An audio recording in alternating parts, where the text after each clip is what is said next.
स्वागत है आप सभी का आपके अपने YouTube channel super concept classes में। और आज की इस वीडियो में आप लोगों को क्लास 12 इतिहास का वेरी इंपॉर्टेंट सब्जेक्टिव क्वेश्चंस कराने वाला हूं। तो आप लोग वीडियो पर कंप्लीट बने रहें और यहाँ पर मैं आप लोगों को हर एक क्वेश्चन का आंसर बहुत ही सिंपल तरीके से और इजी तरीके से दूंगा। एक भी आंसर हमारा किताबी वाला नहीं होगा। अगर आप लोग एक बार पढ़ेंगे तो आप लोगों का याद हो जाएगा, बिल्कुल भी आपको टेंशन नहीं लेना है। और यहाँ पर इस वीडियो में आप लोगों को इतिहास का चैप्टर नंबर 8 और चैप्टर नंबर 9 का वेरी इंपॉर्टेंट सब्जेक्टिव क्वेश्चन कराऊंगा। इससे पहले मैंने आप लोगों को चैप्टर नंबर 1 से लेकर चैप्टर नंबर 7 तक कंप्लीट करा दिया है। देखिए भाई, टाइम है, अच्छे तरीके से तैयारी कर लीजिए। बस एक बार खाली वीडियो को देख लीजिए ना, आप लोग हर एक क्वेश्चन का आंसर एकदम लिख के आएंगे, ये 100% गारंटी है।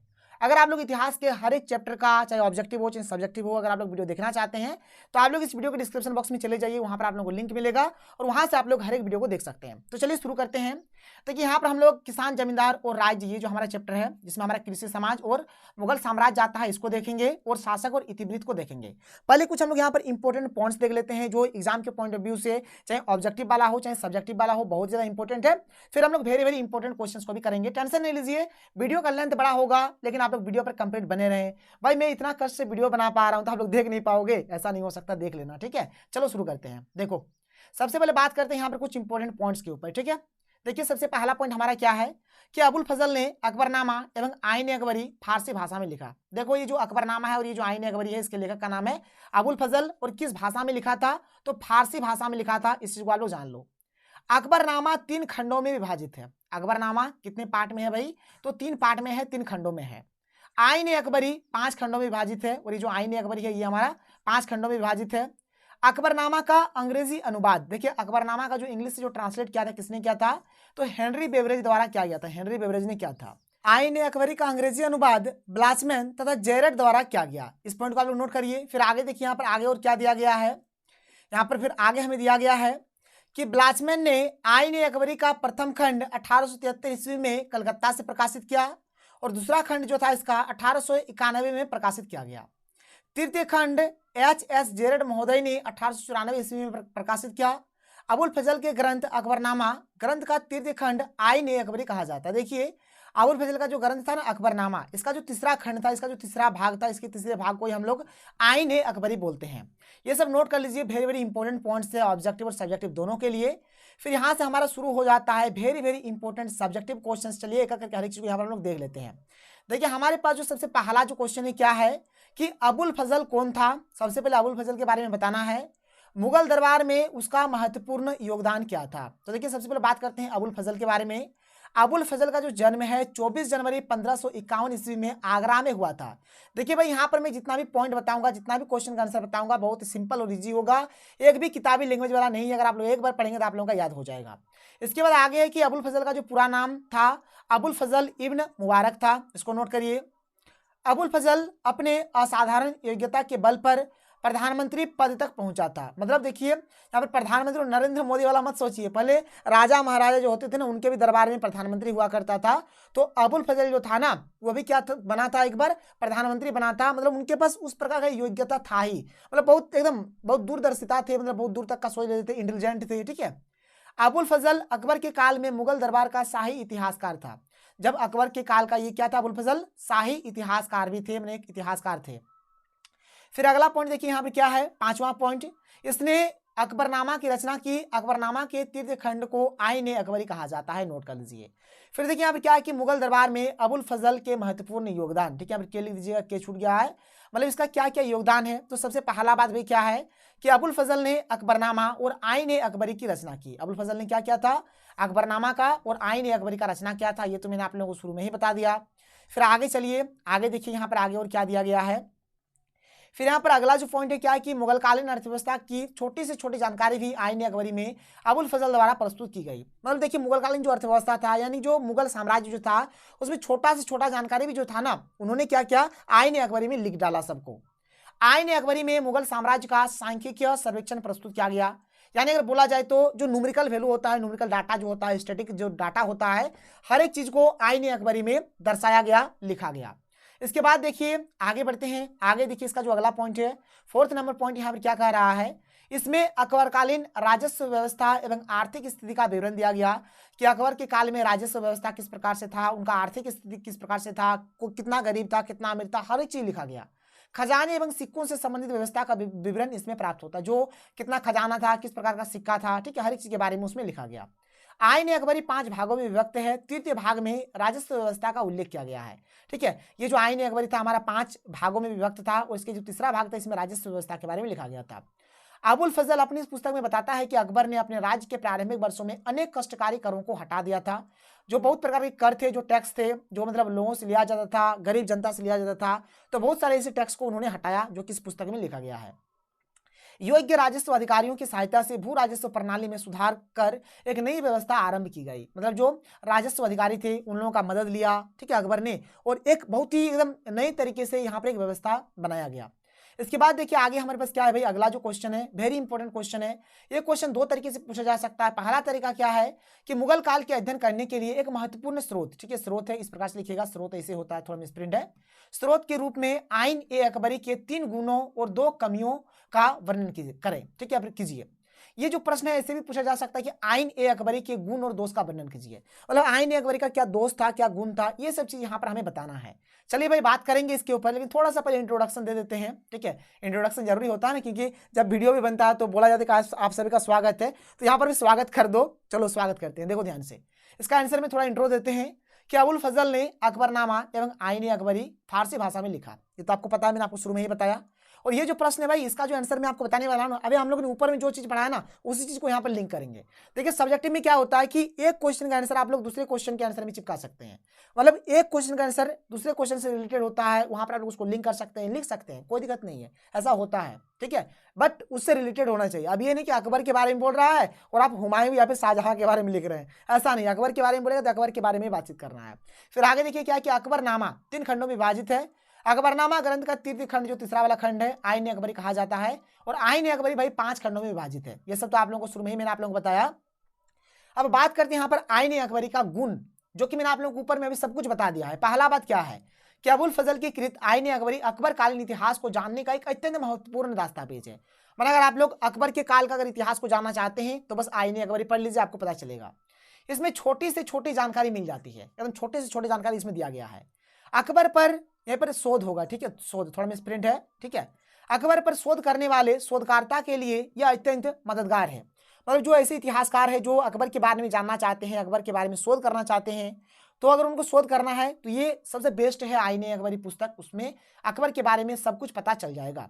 ये बात हो गया भाई। अब बात करते हैं इसके दोष के ऊपर, ठीक है, इसका क्या क्या दोष है। चलो भाई देख लो यहाँ पर दोष क्या क्या है। पहला पॉइंट यहाँ पर वेरी इंपॉर्टेंट है, इजी है, एक बार पढ़िए ना आपको याद होगा, मैं गारंटी देता हूँ। देखिए क्या है, आईन ए अकबरी का लेखक अबुल फजल चूंकि अकबर का पुत्र था, अतः उसने उसके काल की किसी भी बुराई को ग्रंथ में नहीं लिखा। देखो भाई अपना बेटा है ना, अकबर का बेटा है, तो अकबर के बारे में अपना बाप के बारे में बुराई थोड़ा ना करेगा, तो उसने किसी भी प्रकार कोई बुराई का जिक्र ही नहीं किया। आईन ए अकबरी में इतनी अधिक सूचनाएं दी गई है कि उनका समकालीन किसी भी स्रोत से मिलान संभव नहीं है। मतलब उसमें इतना ज़्यादा जानकारी दे दिया गया है कि उसका मिलान कर पाना असंभव है। और उसमें जो संख्यात्मक आंकड़े जो डाटा दिया गया है वो भाई एक समान नहीं है, कहीं पर कम है तो कहीं पर बेसी है, ठीक है। ये हो जाएगा इसका आंसर। इसके बाद आगे चलते हैं, अगला जो प्रश्न देखिए, ये प्रश्न 3 तरीके से पूछा जा सकता है। और अभी मैंने आप लोगों को ऊपर में जो बताया ना वही सब चीज को यहाँ पर चिपकाना है। ऐसा नहीं कि आपको कुछ अलग से लिखना, कुछ भी अलग से नहीं, जो पढ़ाया है वही सब चीज को रिपीट करेंगे। देखिए ध्यान से किस प्रकार से क्या होता है। आईन ए अकबरी का क्या महत्व है, ये प्रश्न पूछा जाए, या फिर स्पष्ट कीजिए कि आईन ए अकबरी आज भी अपने समय का असाधारण ग्रंथ क्यों है, या फिर मुगल इतिहास में आईन ए अकबरी के महत्व की विवेचना करें। तो चलो भाई देखते हैं इसके आंसर को। ऊपर में जो चीज बताया गया है वही सब चीज आप लोगों को लिखना है, जैसे आईन ए अकबरी का महत्व। पहला पॉइंट कि अबुल फजल ने अकबरनामा और आईन ए अकबरी की रचना की है, ये तो आप लोगों को पता चली गया। देखिए अभी जो छोटे छोटे मैंने आप लोगों को बताया कि छोटी छोटी जानकारी इसमें दिया गया है, ये एक बात हो गया। आईन ए अकबरी में मुगल साम्राज्य का सांख्यिकीय सर्वेक्षण प्रस्तुत किया गया, मैंने आप लोगों को बताया कि इसमें न्यूमेरिकल वैल्यू यानी कि न्यूमेरिकल डाटा भी दिया गया है। फिर इसमें क्या है आगे देखिए कि इसमें अकबरकालीन राजस्व व्यवस्था एवं आर्थिक स्थिति का विवरण दिया गया है। खजाने एवं सिक्कों से संबंधित व्यवस्था का विवरण इसमें प्राप्त होता है। आईन ए अकबरी 5 भागों में विभक्त है। तृतीय भाग में राजस्व व्यवस्था का उल्लेख किया गया है। जो भी चीज पढ़ाया अभी मैंने वही सब चीज यहाँ पर लिख दिया है, कुछ भी नया नहीं है, देख लो कुछ भी नया नहीं है। अबुल फजल अपनी इस पुस्तक में बताता है कि अकबर ने अपने राज्य के प्रारंभिक वर्षों में अनेक कष्टकारी करों को हटा दिया था, अभी मैंने आप लोगों को बताया। योग्य राजस्व अधिकारी की सहायता से भू राजस्व प्रणाली में सुधार कर एक नई व्यवस्था, ये भी मैंने आप लोगों को बताया। हाँ ये वाला मैंने आप लोगों को नहीं बताया था, इस चीज को आप देखिए यहाँ पर। आईन अकबरी में मुगल दरबार प्रशासन और सैन्य संगठन, राजस्व के स्रोत और अकबरी साम्राज्य के प्रांतों का भूगोल और लोगों के साहित्य, सांस्कृतिक और धार्मिक रिवाज के बारे में उल्लेख है। इस पुस्तक में ये सब चीज भी लिखा गया था, जो ऊपर में हो सके मैंने नहीं बताया था, लेकिन यहाँ पर आप लोग देख लीजिए। तो ईजी है भाई, सब्जेक्टिव बहुत ईजी है।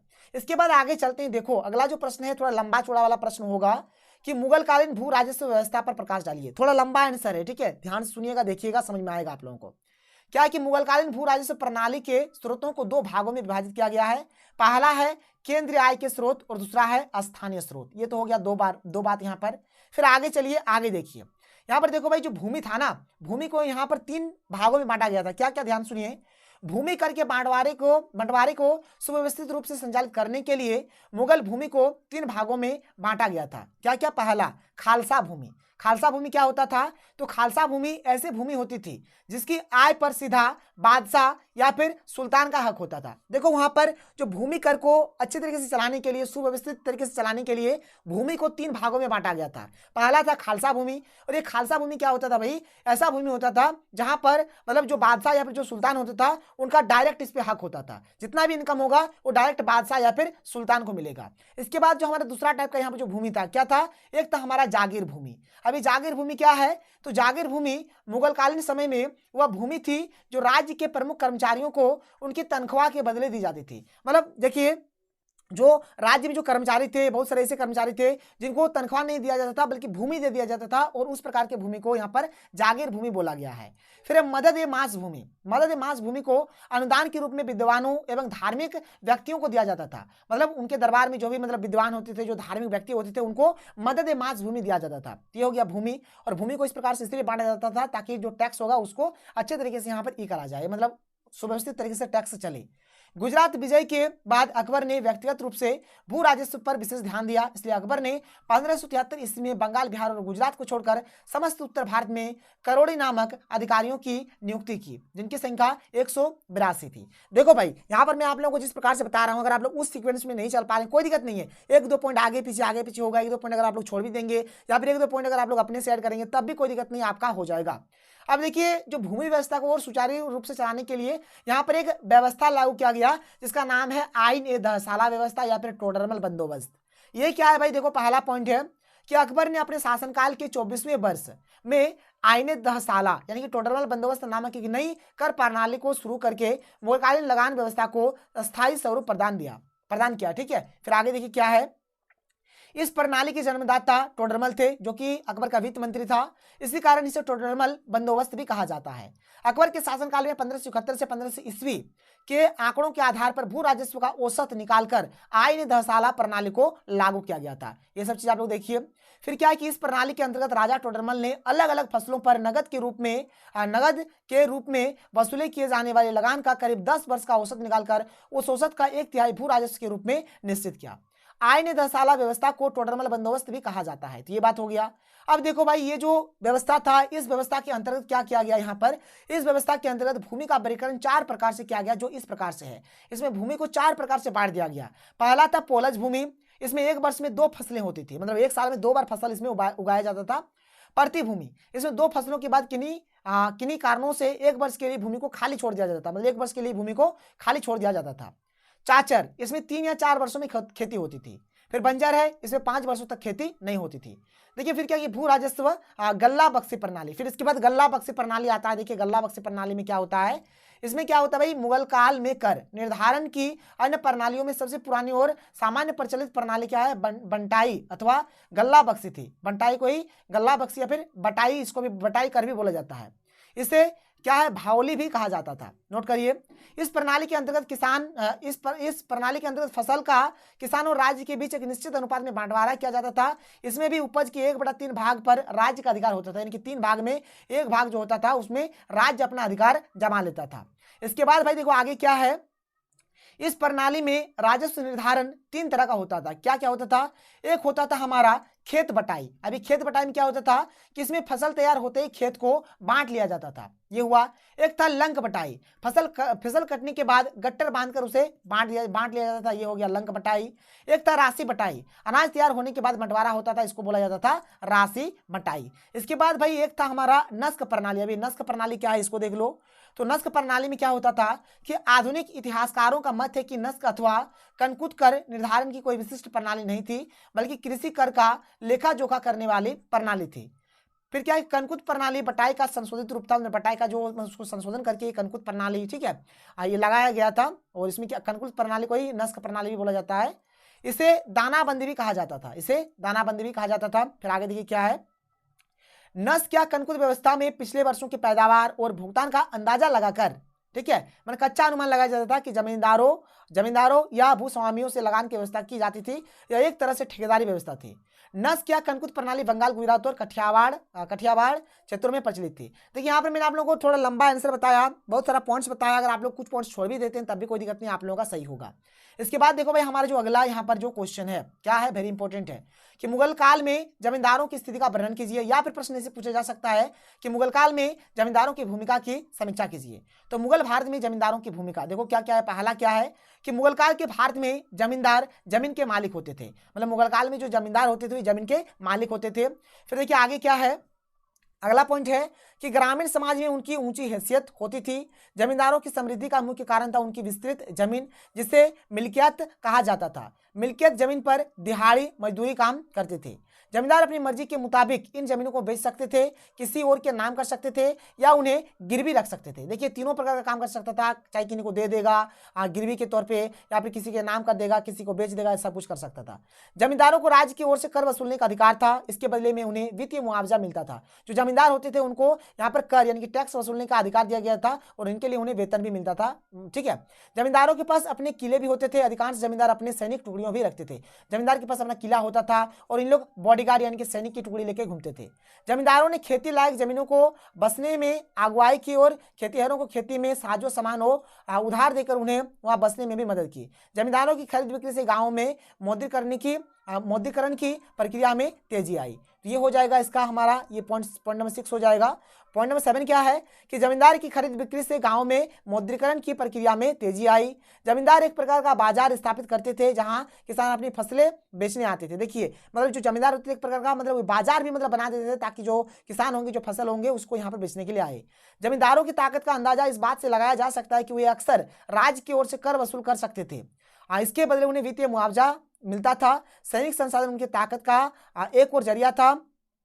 फिर क्या है कि ज्यादातर जमींदारों के पास अपने किले भी थे और सैनिक टुकड़ियां भी थी, जिसमें घुड़सवारों, तोपखाने और पैदल सिपाहियों के जत्थे होते थे। जमींदारों का स्थान सबसे ऊंचा था, ठीक है, इसको नोट करिए। इसके बाद देखिए हमारे पास जो अगला प्रश्न है क्या है कि मुगल काल के अभिजात वर्ग की विशेषताओं का वर्णन करें। या फिर प्रश्न इससे पूछा जा सकता है कि मुगल अभिजात वर्ग के गठन, स्वरूप और उसकी भूमिका की विवेचना करें। देखिए भाई अभिजात वर्ग, मुगल अभिजात वर्ग से रिलेटेड कोई भी क्वेश्चन आए आप लोग उसको चिपका दीजिए, आपका बेड़ा पार हो जाएगा। देखिए इसका आंसर क्या होगा कि अभिजात वर्ग से अभिप्राय मुगल अधिकारियों के महत्वपूर्ण दल से है। मतलब अभिजात वर्ग क्या था, मतलब मुगल अधिकारियों का एक महत्वपूर्ण दल था जिसको अभिजात वर्ग बोला जाता था।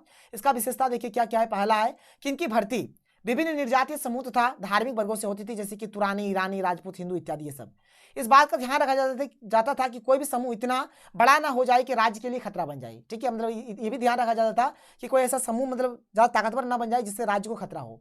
प्रत्येक अधिकारी का पद अथवा मनसब निश्चित था, किसको कौन सा पद देना है, कौन सा मनसब देना है, ये निश्चित था। अभिजात सैनिक अभियानों में अपने सैनिक के साथ भाग लेते थे तथा वे प्रशासनिक कार्य करते थे। राज्य में ऊंचा स्तर होने के कारण अभिजात वर्ग काफी धनी तथा शक्तिशाली था, उसे समाज में बहुत अधिक प्रतिष्ठा प्राप्त थी। अभिजात वर्ग अमीर होते थे। फिर क्या है कि अभिजात वर्ग को पद और पुरस्कार प्रदान करते समय उनकी जाति या धर्म नहीं देखा जाता था, बल्कि राजा के प्रति उनकी सेवा और निष्ठा को ध्यान में रखा जाता था। आप किसी धर्म से हो कोई मतलब नहीं था यहाँ पर, बस यहाँ पर देखा जाता है उस राजा के लिए क्या कर सकता है, कितना सेवा कर सकता है। इसके बाद अगला प्रश्न की मुगल दरबार में पांडुलिपि तैयार करने की प्रक्रिया का वर्णन करें। तो देखो भाई क्या है, पांडुलिपि तैयार करने की लंबी प्रक्रिया होती थी। इस प्रक्रिया में कई लोग शामिल होते थे जो लोग अलग अलग कामों में दक्ष होते थे। सबसे पहले पांडुलिपि का पन्ना तैयार किया जाता था, जो कागज बनाने वाले का काम था। तैयार किए गए पन्ने पर अत्यंत सुंदर अक्षर में पाठ की नकल तैयार की जाती थी। उस समय सुलेखन अर्थात हाथ से लिखने की कला अत्यंत महत्वपूर्ण मानी जाती थी। इसके बाद क्या होता है, इसका प्रयोग भिन्न भिन्न शैलियों में होता था। सरकंडे के टुकड़े को स्याही में डुबोकर लिखा जाता था। इसके बाद कोप्तगार पृष्ठों को चमकाने का काम करते थे। चित्रकार पाठ के दृश्यों को चित्रित करते थे। अंत में जिल्दसाज प्रत्येक पन्ने को इकट्ठा करके उसे अलंकृत आवरण देता था।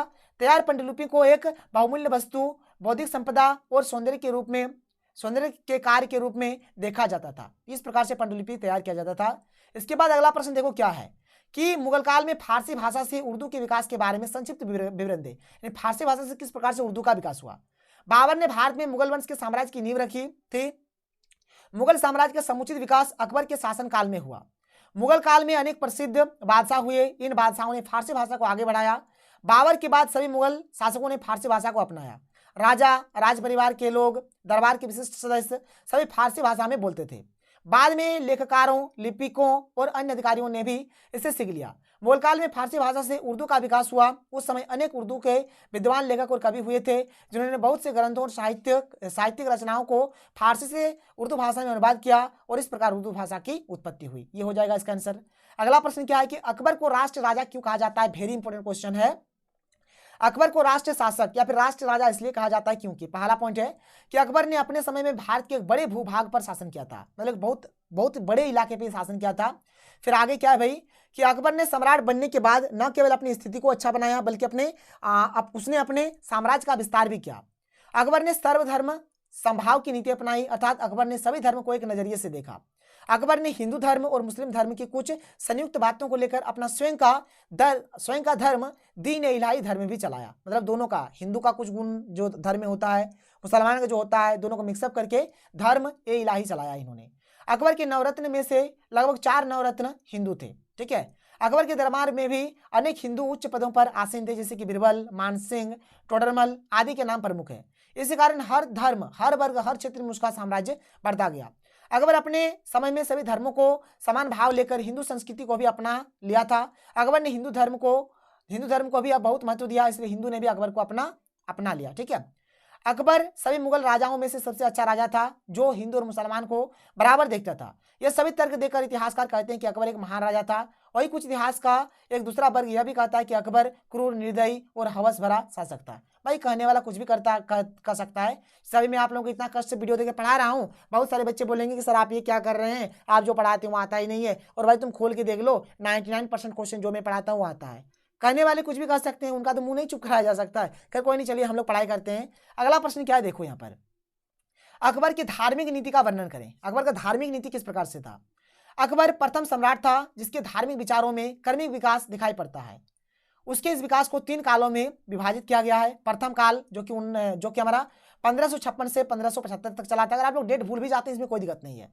इस काल में अकबर इस्लाम धर्म का कट्टर अनुयायी था, मतलब इसमें इस्लाम मतलब जो मुसलमान लोग का जो धर्म होता है इस्लाम धर्म, इसको अच्छे तरीके से मानते थे। जहां उसने इस्लाम की उन्नति हेतु अनेक मस्जिदों का निर्माण कराया और दिन में 5 बार नमाज पढ़ना, रोजे रखना, मुल्ला मौलवियों का आदर करना जैसे उसके प्रमुख मुख्य इस्लामिक कार्य थे। मतलब मस्जिद का निर्माण कराया, रोजे रखे, नमाज पढ़े और जो मुल्ला मौलवी जो होता है उनका आदर किया, मान सम्मान दिया उन लोगों को। तो ये था पहला काल में। दूसरा काल में होता है भाई 1575 से 1582 और इसमें होता है अकबर का यह काल धार्मिक दृष्टि से क्रांतिकारी काल था। 1575 में उसने फतेहपुर सिकरी में इबादत खाने की स्थापना की। उसने 1578 में इबादत खाने को धर्म संसद में बदल दिया। उसने शुक्रवार को मांस खाना छोड़ दिया। अगस्त सितंबर 1579 ईस्वी में महजर की घोषणा कर अकबर धार्मिक मामलों में सर्वोच्च निर्णायक बन गया। फिर तीसरे काल में क्या होता है कि इस काल में अकबर पूर्ण रूपेण दीन इलाही में अनुरक्त हो गया। इस्लाम धर्म में उसकी निष्ठा कम हो गई। हर रविवार के संध्या को इबादत खाने में विभिन्न धर्मों के लोग एकत्र होकर धार्मिक विषयों पर वाद विवाद किया करते थे। इबादत खाने के प्रारंभिक दिनों में शेख, पीर, उलेमा ही यहाँ धार्मिक वर्ता उपस्थित होते थे, परंतु कालांतर में अन्य धर्म के लोग जैसे कि ईसाई, हिंदू, जैन, बौद्ध, फारसी, सूफी आदि को भी इबादत खाने में अपने अपने धर्म के पत्र को प्रस्तुत करने के लिए आमंत्रित किया गया। इबादत खाने में होने वाले धार्मिक वाद विवादों में अबुल फजल की महत्वपूर्ण भूमिका होती थी। जो अबुल फजल जो थे, जो इबादत खाने में जो वाद विवाद होता था धर्म को लेकर, तो इसमें इनका बहुत बड़ा योगदान था। इसके बाद देखो भाई यहाँ पर मैंने आप लोगों के लिए एक प्यारा सा सुंदर सा ट्रिक लेकर आया हूँ कि अकबर के दरबार में जो 9 रत्न थे, यानी कि नवरत्न जो थे, इनको लेकर यहाँ पर एक ट्रिक है। क्या है, जैसे कोई एक आदमी है, एक आप लोग मसाला का नाम सुने होंगे MDH मसाला, तो वो आदमी जो है ना क्या बोलता है, बात बात पे MDH के बारे में बोल देता है। क्या बोलता है, बात बात पे MDH। तो यहाँ पर हमारा पे साइलेंट है, ठीक है, बाद में सबका यहाँ पर काम है। तो पहले जी ये जो BAT है बात, तो BAT बात, तो B से हो गया बिरबल, A से हो गया अबुल फजल, T से हो गया तानसेन, तो बात हो गया। फिर आगे देखिए, फिर बात देखते हैं, तो बात ये हो गया बात, और B से हो गया हमारा क्या हो गया, भगवान दास, A से हो गया अब्दुल रहम खाना, T से हो गया टोडरमल, पे हमारा यहाँ पर साइलेंट है, M से हो गया मानसिंह, D से हो गया मुल्ला प्याजा, H से हो गया हकीम हकाम। तो ये नवरत्न थे, याद रखिए एकदम सिंपल तरीके से, कोई दिक्कत नहीं है। इसके बाद देखिए हमारे पास जो अगला जो यहाँ पर क्वेश्चन है क्या है कि अकबर के दरबार में नवरत्न के बारे में आप क्या जानते हैं। तो अभी मैंने आप लोगों को ऊपर में नवरत्न के बारे में बता दिया, क्या क्या नाम है, किस प्रकार से आप लोग याद करेंगे, और चीज यहाँ पर लिखा गया है। अब सबके बारे में आप लोग को यहाँ थोड़ा थोड़ा इंट्रो दे देना है। तो चलिए सबसे पहले अबुल फजल से स्टार्ट करते हैं, अबुल फजल के बारे में बात करते हैं। अबुल फजल के बारे में आप लोगों को पता होगा कि ये नवरत्न में से एक थे, ठीक है, और इन्होंने आईन अकबरी और अकबरनामा का इन्होंने रचना किया था। बस यही चीज आपको लिख देना और कुछ नहीं लिखना है। इसके बाद देखिए आगे यहाँ पर बीरबल के बारे में थोड़ा लिखिए कि बीरबल बहुत ही बुद्धिमान व्यक्ति थे, उनकी सलाह पर अकबर अनेक समस्याओं का हल आसानी से कर पाता था। आप लोग देखे होंगे अकबर बीरबल वाला जो सीरियल था। टोडरमल, टोडरमल कौन था भाई, तो अकबर का वित्त मंत्री था, जिसे दीवान अशरफ भी बोला जाता है। अकबर ने उन्हें साम्राज्य की भूमि के मापी का काम सौंपा था, उनके द्वारा कराया गया भू सर्वेक्षण आगामी शासकों के लिए आधार बन गया। तानसेन महान संगीतज्ञ थे, मतलब अकबर के दरबार के संगीतकार थे, ठीक है। फैजी, फैजी अबुल फजल के बड़े भाई थे, हुए दीन इलाही के कट्टर समर्थक और अनुयायी थे, हुए अकबर के दरबार में राजकवि के पद पर आसीन थे। क्या है, अब्दुल रहीम खाने खाना। अब्दुल रहीम खाने खाना एक समय के मुगल साम्राज्य के प्रधान सेनापति एवं अकबर के संरक्षक बैरम खान का पुत्र था। ये एक बहुत ही प्रसिद्ध कवि एवं विद्वान था। इसने ही बाबरनामा जो कि तुर्की भाषा में लिखा हुआ था, उसे फारसी में अनुवाद किया था। फिर हमारा है राजा मान सिंह। तो राजा मान सिंह अकबर के सेना के प्रमुख सेनापति थे। हकीम हकाम, तो ये भी अकबर के नवरत्नों में से एक थे। हकीम हकाम जो थे ना, हकीम हकाम जो थे अकबर के रसोई घर का प्रधान हुआ करता था, ठीक है। मुल्ला दो प्याजा, क्या है यहाँ पर, अरब का रहने वाला मुल्ला दो प्याजा हुमायूं के शासनकाल के समय भारत आया था। ये अकबर का सलाहकार और वजीर हुआ करता था। इसको नोट करिए, वेरी इंपॉर्टेंट है, मैंने आप लोगों को हर एक चीज बता दिया। इसके बाद देखिए यहाँ पर क्या है कि आईन अकबरी के अनुसार भूमि को कितने भागों में बांटा गया था। तो आईन अकबरी के अनुसार भूमि को यहाँ पर भाई 4 भागों में बांटा गया था। ध्यान सुनो, यहाँ पर इसको 4 भागों में बांटा गया था। भूमि जो भूमि था उसको कितने भागों में बांटा गया था, तो 4 भागों में बांटा गया था। अभी मैंने आप लोगों को बताया कि कौन कौन सा भूमि, तो एक हमारा पोलज भूमि, एक हमारा प्रति भूमि, एक हमारा क्या है, छच्छर या फिर चाचर भूमि। और मैंने आप लोगों को ऊपर में भी इसका आंसर बताया। तो ऊपर वाला आंसर अच्छा लगता है आप लोग ऊपर वाला करिए, ये वाला अगर आपको अच्छा लगता है ये वाला करिए। ये सबको आप लोग यहाँ पर देख लीजिए क्या है। और ऊपर में मुझे जहाँ तक लगा था ऊपर में मैंने आपको जो मतलब कराया ना, वो वाला ज़्यादा बेटर था इससे, ठीक है। तो आप लोग ऊपर वाला कर लीजिए। तो पोलज हो गया, प्रति हो गया, यहाँ पर चाचर भूमि हो गया, इसके बाद है हमारा बंजर भूमि। तो बस भाई ये रहा हमारा आज का वीडियो, जहाँ पर मैंने आप लोगों को 2 चैप्टर का very very important subjective question करा दिया। अब इसके बाद हमारा जो भाग 3 वाला बुक बच जाता है, जहाँ पर हमारा चैप्टर नंबर 10, 11, 12, 13, 14 और 15 है। बस इतना करा दूंगा, सब्जेक्टिव पूरा खत्म, धाकर तैयारी हो जाएगा। तो चलिए मिलते हैं अगले वीडियो में। थैंक यू, जय हिंद।